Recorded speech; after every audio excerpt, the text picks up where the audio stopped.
শুভেচ্ছা। বাঙালিয়ানার প্রদোষের সংবাদে স্বাগত। শুরুতেই শুনে নিচ্ছি সংবাদ শিরোনাম। মাইলস্টোন কলেজে বিমান আশ্রয় পড়ার ঘটনায় নিহতের সংখ্যা বেড়ে 20, আহতের সংখ্যা 1.5 শতাধিক। রাষ্ট্রীয় শোক ঘোষণা। যান্ত্রিক ত্রুটির কারণে প্রশিক্ষণ বিমানটি বিধ্বস্ত হয়, মন্তব্য আইএসপিআর এর। হতাহতের প্রকৃত সংখ্যা গোপন করতেই নিরাপত্তা বাহিনীর লাঠিচার্জ, অভিযোগ স্থানীয় বাসিন্দাদের। ঘনবসতিপূর্ণ এলাকায় প্রশিক্ষণ বিমান উড্ডয়ন রহস্যজনক বলে মনে করেন রুহুল কবির রিজভী। অন্তর্বর্তী সরকারের ঘাড়ে বন্দুক রেখে নিজেদের আখের গোছানোর চেষ্টা করতেই নির্বাচন বানচাল করার পরিকল্পনা, অভিযোগ বিএনপির ভারপ্রাপ্ত চেয়ারম্যান তারেক রহমানের। সাগরিকার 4 গোলে পঞ্চমবারের মতো সাফ অনূর্ধ্ব 20 নারী চ্যাম্পিয়নশিপ জয় বাংলাদেশের। জুলাই নিহতদের সরকারি বরাদ্দ পেতেই শুরু হয়েছে বউ শাশুড়ির দ্বন্দ্ব। জুলাই যোদ্ধাদের জন্য চাকরিতে কোটা নয়, ফারুকী আজম। 10 মাস 19 দিন পর ঢাকা স্টক এক্সচেঞ্জে সর্বোচ্চ লেনদেন। ঐকমত্যে পৌঁছাতে রাজনৈতিক দলগুলোর হাতে মাত্র 10 দিন আছে, জানালেন আলী রিয়াজ।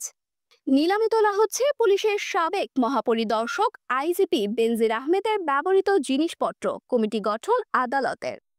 এবারে বিস্তারিত।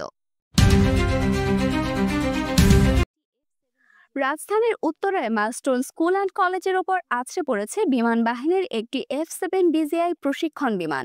চীনের তৈরি সেই বিমানটি স্কুলের ক্যান্টিনে আছড়ে পড়তেই হায়দার ভবন নামের ভবনটিতে আগুন লেগে যায়। এই ঘটনায় অন্তত 20 জন মারা গেছেন।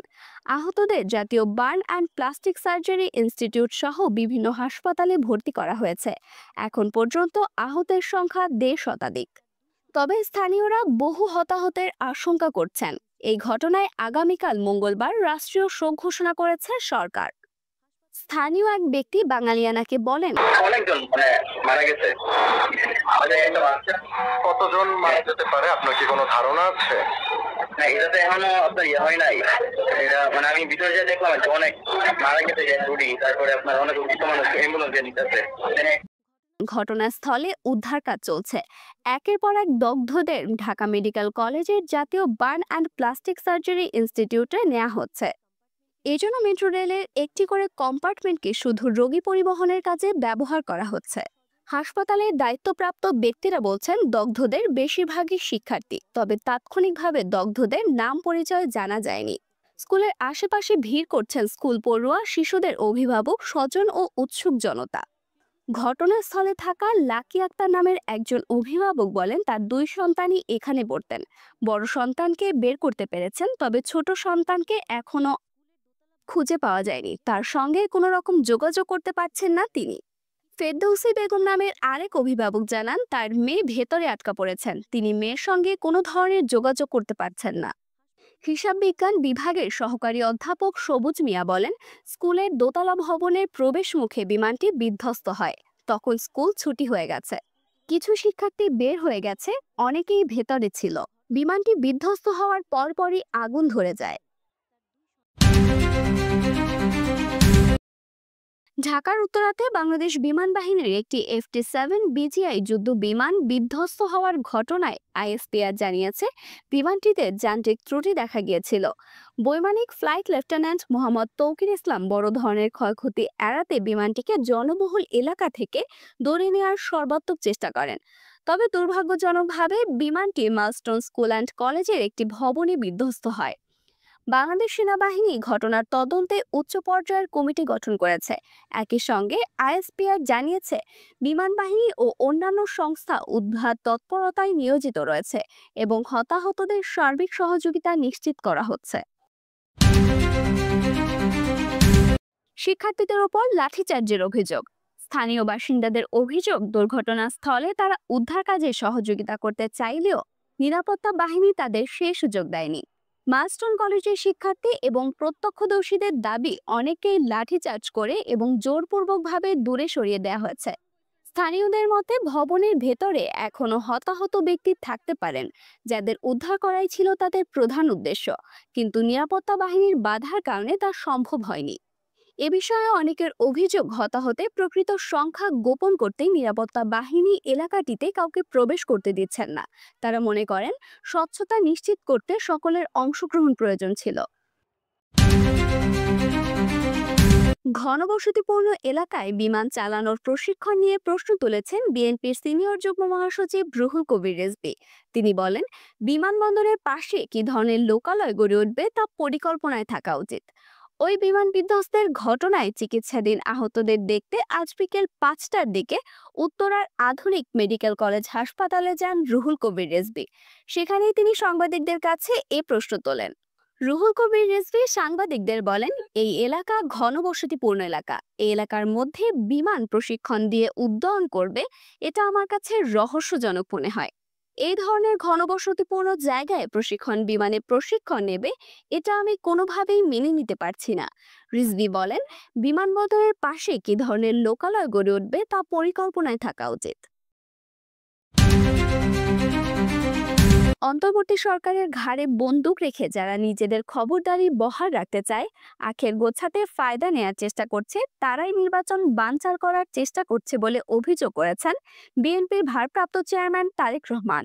তিনি আবারও বলেন, পিআর বা আনুপাতিক ভোট দেশের প্রেক্ষাপটে উপযোগী নয়। সোমবার 21শে জুলাই শহীদ পরিবার ও গত 1.5 দশকের নির্যাতনের শিকার পেশাজীবীদের সম্মাননা জানাতে বাংলাদেশ সম্মিলিত পেশাজীবী পরিষদ বিএসপিপি আয়োজিত অনুষ্ঠানে ভার্চুয়ালি যুক্ত হয়ে তিনি এসব কথা বলেন। এ সময় মাইলস্টোনে বিমান বিধ্বস্তে হতাহতের ঘটনায় শোক প্রকাশ করেন বিএনপির ভারপ্রাপ্ত চেয়ারম্যান তারেক রহমান। মাইলস্টোনে শিক্ষার্থীদের হতাহতের ঘটনায় নিহতদের আত্মার মাগফেরাত ও আহতদের সুস্থতা কামনা করেন তিনি। বিমান বাহিনীর প্রশিক্ষণ যুদ্ধ বিমান বিধ্বস্তের ঘটনায় সুষ্ঠু তদন্ত দাবি করেছেন তারেক রহমান। কিংস আয়নের সব আলো আজ নিজের দিকে টেনে নিলেন মোসাম্মদ সাগরিকা।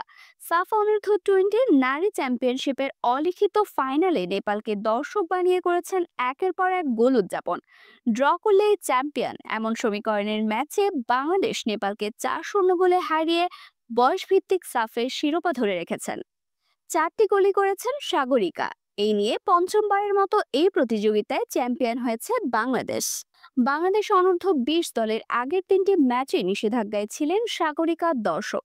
তাকে ছাড়া সেই ম্যাচগুলোয় বাংলাদেশের আক্রমণের দুর্বলতা চোখে পড়ে প্রকটভাবে। নিষেধাজ্ঞা কাটিয়ে সেই সাগরিকা নেমেই দেখালেন পায়ের জাদু। 1 নয় 2 নয়, নেপালের জালে 4 গোল দিয়ে ম্যাচটাকে নিজের করে নিয়েছেন 17 বছর বয়সী এই ফরওয়ার্ড। জুলাই গণঅভ্যুত্থানে নিহতদের পরিবারে এককালীন আর্থিক সহায়তা ও মাসিক ভাতা বিতরণে দেখা গিয়েছে নানা জটিলতা।